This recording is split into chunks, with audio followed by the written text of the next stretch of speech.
Galima?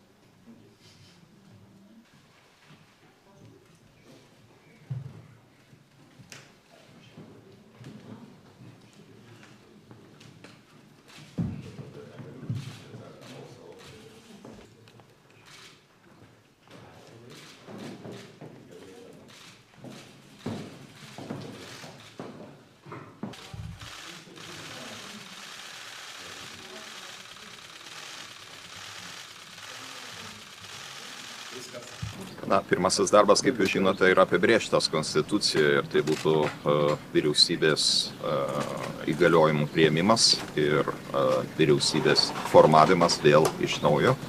tą darbą jau esu atlikęs 2019 metais.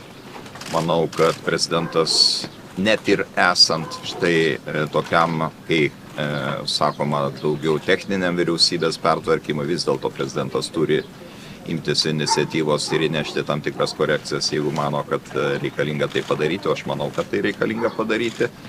Na, o po to jau žvelgiame į kitą politinį sezoną. Man labai svarbu, kad tikrai būtų suformuota tvirta valdančioji koalicija ir kad ši kita valdančioji koalicija būtų tikrai socialiai jautri ir kad ji tikrai suprastų tuos labai aiškius prioritetus, kuriuos ir aš esu suformulavęs: gerovės valstybės prioritetai, socialinės atskirties mažinimas.